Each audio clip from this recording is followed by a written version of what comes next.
Hello, welcome to the Virtual Fraser Museum. My name is Tony, and we're on my porch now, but in just a second, you will see us in a very different place. We're going to get on the bike and travel to Temple Cemetery, which is on Preston Street, not far from where I live, and see what history we can find there. So welcome to the Temple Cemetery on Preston Street.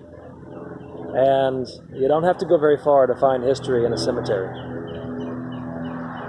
In fact, that monument is the one we're going to be talking about. Wow!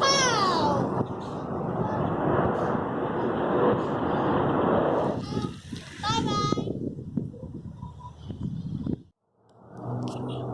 One of the things you'll notice, perhaps, if you come to this cemetery, Temple Cemetery in Preston, is this practice of leaving stones on the graves.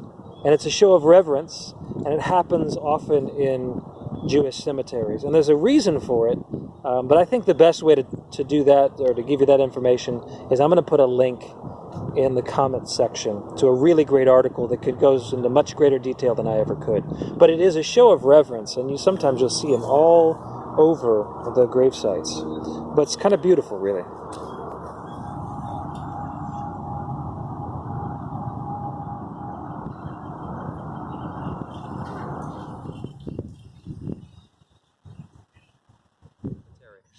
Names of lots of people who've lived before us. Many of them have had amazing lives, perhaps. And in this particular case, this name you will recognize. This is Bernheim. Yes, the same Bernheim name, at least, that is attached to the Arboretum and Research Forest. Isaac Wolf Bernheim is actually buried at the Arboretum and Research Forest, just outside of town. If you've never been there, you have to go. It's gorgeous. It's absolutely gorgeous.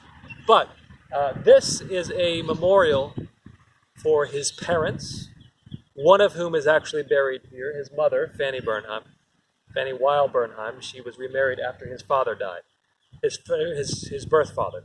Leon Bernheim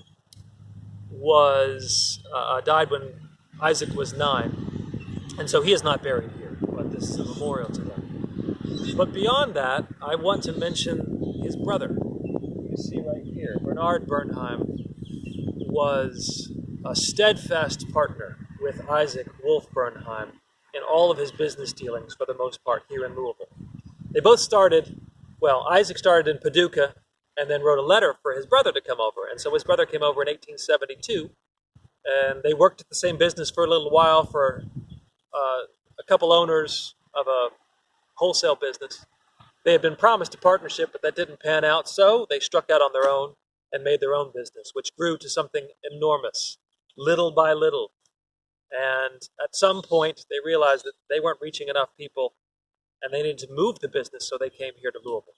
In fact, their business was located on Main Street. They had one building that was built, I believe it was 2nd Street, thereabouts on Main and 2nd, and they outgrew it. So they purchased another building on Main Street. It's a building that we all see, perhaps, when you walk downtown. That had been used and was vacant now because the financial kind of crisis in 1893. But once they did that, they could expand. They had enough room and space to expand their business. They bought several sites, and they realized that they needed to make a corporation called Bernheim Distillery. That is how much of their money was made. I.W. Harper Bourbon was their namesake. Yes, I.W. Harper. Harper likely, they chose the name Harper because they thought it would be more marketable than a Jewish name, Bernheim. This is a Jewish cemetery. I.W., of course, Isaac Wolf. But Bernard worked with him throughout all of this, was a steadfast partner. And because these guys made so much money, you may recognize some of the other pieces of history that they left behind, that they gifted the city. One, perhaps the most noticeable, is on Jefferson and 5th, between 5th and 6th, actually. Or maybe it's 6th and 7th. The courthouse, the Jefferson Monument, or the large statue of Thomas Jefferson, which is directly outside of the courthouse was commissioned and dedicated by the Bernheim brothers for Louisville. Apparently, when the statue was unveiled, they got a guy named Ezekiel Moses, who was a well-known sculptor. And when it was unveiled, there was such a clamor for a speech by the sculptor.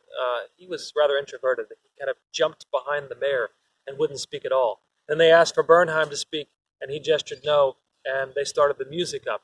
But everyone turned out for the unveiling of that particular statue.